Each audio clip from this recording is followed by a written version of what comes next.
کسایی که علیه مجاهدین تبلیغات میکنن، مجاهدین به نامهای مختلفیات میکنن، اینا حکمشان اونمو حکم قرآن است. حکم کی است؟ حکم کسایی که الله براشون حکم کفر زده. به خاطر که اینا علیه مجاهدین، بلکه تخریب اینا بیشتر از تخریب دیگرها هست که اینا تخریب میکنن، صف اسلامی را از داخل تخریب میکنن.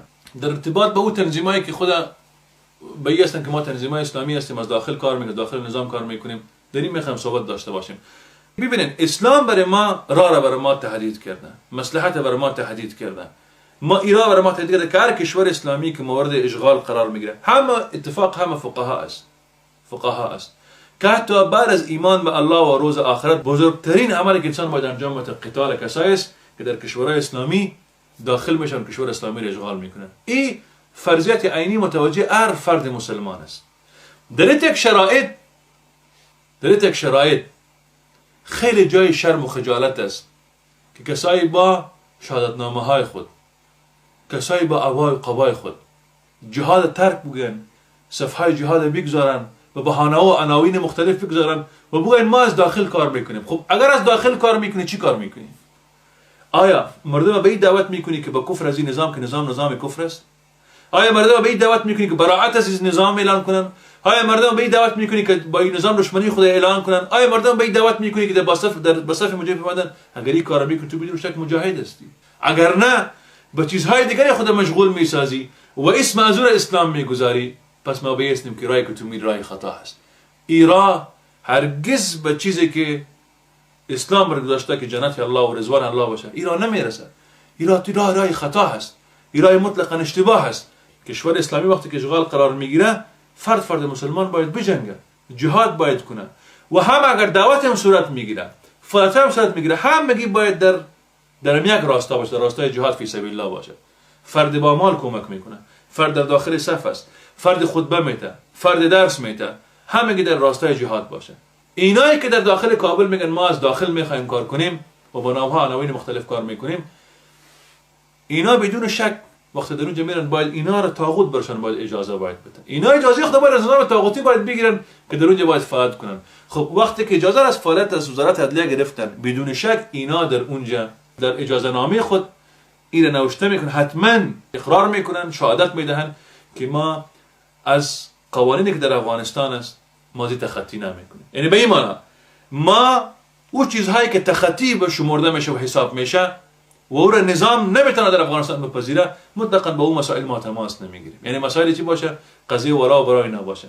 همه ای که مثلا کوبیدن امریکا را در یک مجله و شماره ما مشاهده میکنیم، امریکا را خود امریکایی هم در امریکا میکوبن، بلکه از اون بیشتر کارتوناش هم رسم میکنن و مردم عرضه میکنن. نه، ما بیستیم که روی ضوابط شرعی بحث میکنیم. پس اینا کارشان کار خطا هست، کارشان خطاست و اینا مآل از اینا احتمال است که مآل کفر باشه که در مآل در آینده به کفر واقع شن. بلکه اینا فتنه های هستن در افغانستان، متوجه باشن فتنه هستن که مردم جوانا با دیدن اینها جوقه بچی رفتن به خدمت کفر گرویدن. مشاهده میکنیم هر کس در افغانستان مشاهده کنی که در این خدمت نظام کفر است، از همین مردم ها صحبت میکنه، یا از سیاف ربانی صحبت میشه، یا مثل تنظیمات مثل جمعیت اصلاح و اینا صحبت میشه. از اینا صحبت میکنن گویا اینا در نظام رفتن، پس اینا برای ما نمونه و قدوه شدن که ما در این نظام چه بریم. اینا فتنه برای مردم ساخته شدن، فتنه. پس متوجه باشین که مفاسد کسایی که در این نظام است و میخواین که از گذرگاه‌های نظام مردم دعوت به اسلام کنن، اینا در حقیقت ضررهایشان بیشتر از است که فوایدشان بیشتر، بلکه ضررشان خیلی بیشتر است. اینا مطلقاً به اسلام مفید واقع نمیشن، با جوانها فتنه واقع شدن. یک دیگر اونا نمیتونن که مسائل به شکل اساسی برای مردم بیان کنن، یا ای که نمیفهمن. وقتی که نمیفهمن باز بهتر است که خدا نگوین که ما دعوتگر هستیم.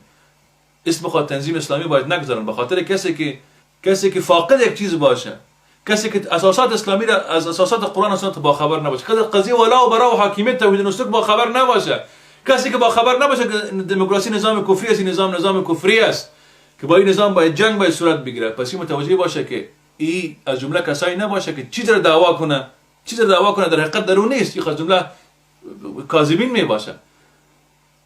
اما اینا رو ما بعض اینا رو مشاهده میکنیم که در مجالس و در کنفرانس ها خود مجاهد میتراشن، میگن ما مجاهدین هستیم. در قرآن میگه که در صفات منافقین میگه که و یحبون ان یحمدوا بما لم یفعلوا، دوست دارن که با چیزی که نکردن اینا مورد مدح و ستایش قرار بگیرن. پس توصیه ما برای تنظیمایی که در داخل افغانستان هستند، نامهای مختلف، عناوین مختلف هستند، توصیه ما به این است به همهشان اولا که از این نظام ها ببرین، به صف مجاهدین بپیوندین. و اگر اینا کار نکردن، پس کسایی که افراد خرد می باشن، اینا تحت تاثیر تبلیغات اینا قرار بدانین که اتباع الله و رسول صلی الله علیه و اولا هست.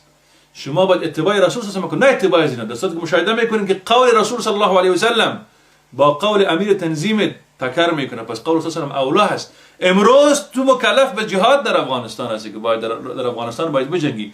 وقتی که امیر تو مانع جهاد تو میشه با عناوین مختلف، متوجه باشی که باز در ایتر اوقات قول امیر تو باید به دیوار باید بکوبی، باید راهی میدان جهاد شد. در غیر از او اگر تو از اطاعت کردی، متوجه باشی که تو از جمله کسایی هستی که قرآن میگه اتخذوا احبارهم و رهبانهم اربابا من دون الله والمسیح ابن مریم، کسایی که احبار رهبان دانشمندا علمای خدا من ایس خدایان گرفتن، من ایس ارباب گرفتن، چیزی را که اینا حلال میکردن اینا حلال میپنداشتن، چیزی را که اینا حرام میکردن حرام میشد. امروز کسایی که از این مانع میشن که در افغانستان یا جهاد نیست، یا فلان جهاد است وقتش نیست، یا جهاد است ما آماده نیستیم، یا میخوایم فردا جهاد کنیم، همه از این معانی که از دلالت به این میکنه که انکار از جهاد، یعنی میگه که ما جهاد نمیکنیم، امتناع از جهاد است.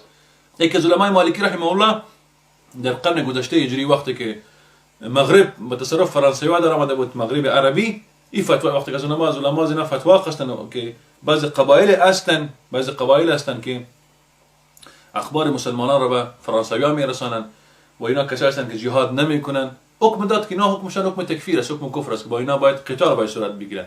در فتوای خود اضافه میکنه، در فتوای خود عالم مالکی اضافه میکنه که او قبایلی که با کفار متعاون نیستن، همکار نیستن، اونا کافر نیستن، یعنی متعاون نیستن.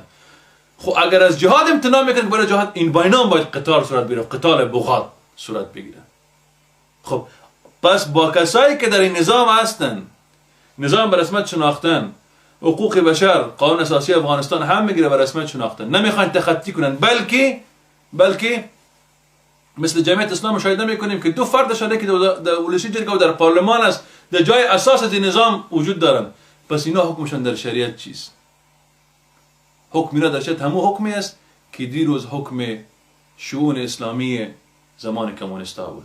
حکم وزارت اوقاف مشاهده میکنیم که شهروندی درش قرار داره. حکم اینا هم حکم است که خود اینا این فتوا را صادر کرده بودن. خودشان فتوا صادر کرده بودن کسایی که در نظام در وزارت اوقاف هستند، در شؤون اسلامی هستند، اینا هم کفار و مرتدین هستند. پس این فتوا همون فتوا است.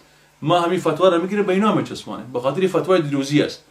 اگر این فتوا غلط بوده، پس شما باید قصاصا به قتل برسونید به خاطر که مردم بیگناه را به قتل رساندن. اگر این فتوا صحیح بوده، پس باید شما به قتل برسونید. پس در دو حالت کسایی که در این نظام هستند و این نظام تقویت میکنن، برای مردم فتنه جوړ شدن، این حکم شرعیشان است.